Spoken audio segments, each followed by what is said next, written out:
You're a coach training questionable skilled students to win the ultimate sports competition in Tournament Arc. Well, good luck!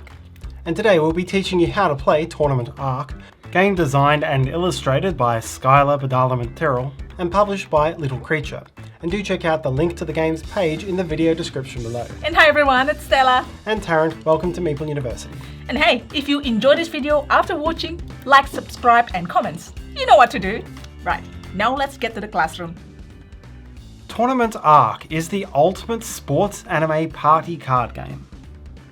Each player controls a team of student athletes, each with their own special strengths and weaknesses. And over several rounds of card play, players will build up their own students, or perhaps do their best to break down their opponents.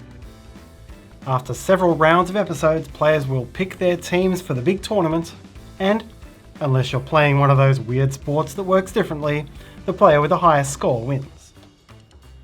To begin this video, I'll take you through the standard single season mode of play. This is a standalone game where each player builds their team of athletes and uses them to compete in a single sport. To set up, shuffle the 4 decks of cards: the sports, episodes, athletes, and regions. You'll also need the ×2 token. This is known as the main character token. The season then plays in 3 phases: drafting, training, and competing. In drafting, the first step is to flip one of the region cards face up.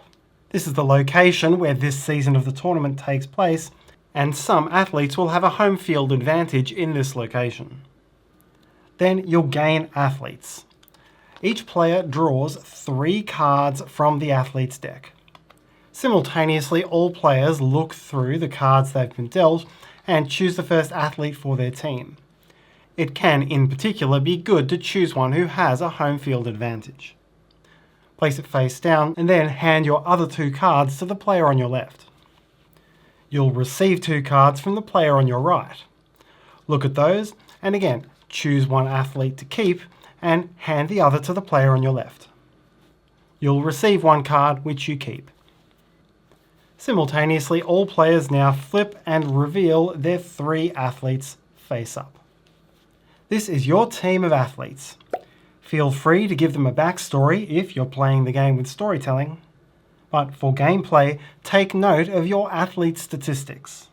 There are 4 of them, and they're the same 4 for each athlete: teamwork, focus, body, and underdog.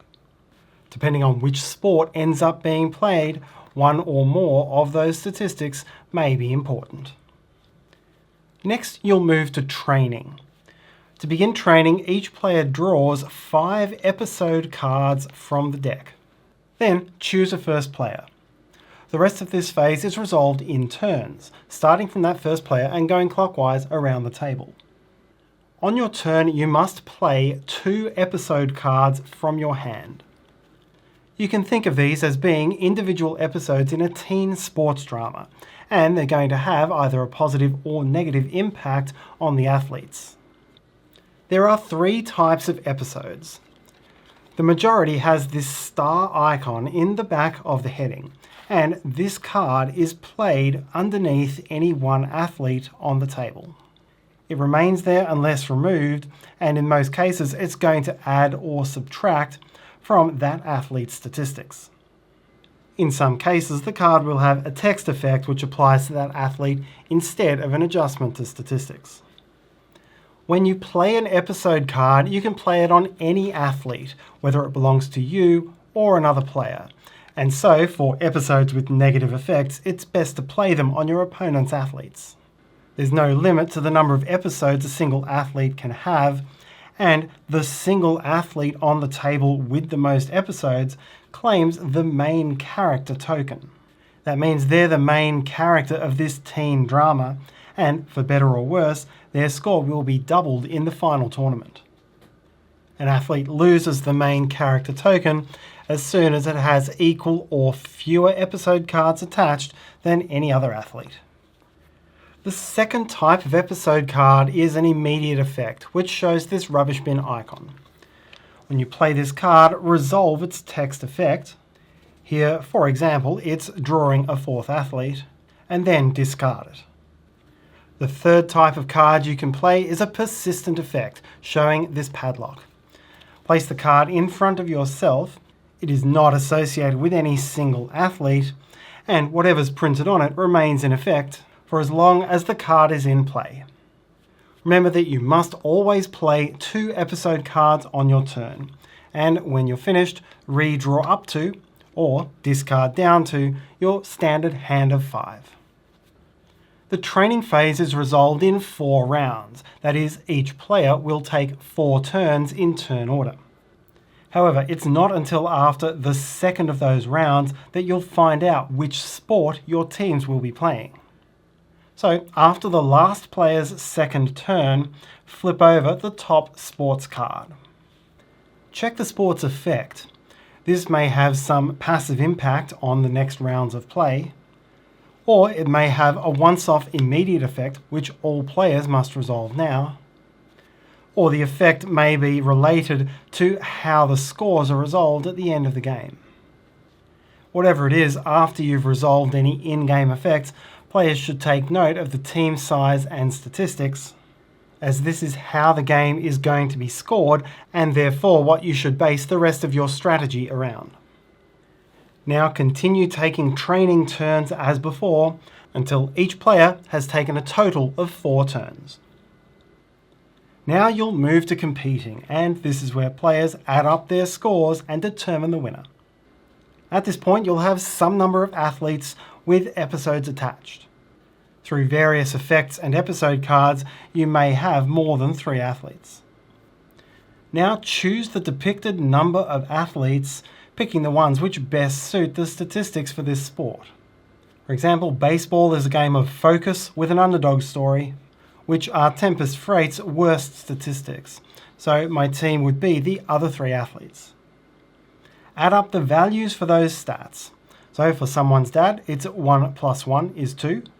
For Rebecca Pinefield, focus is 0 and underdog is 4, a total of 4.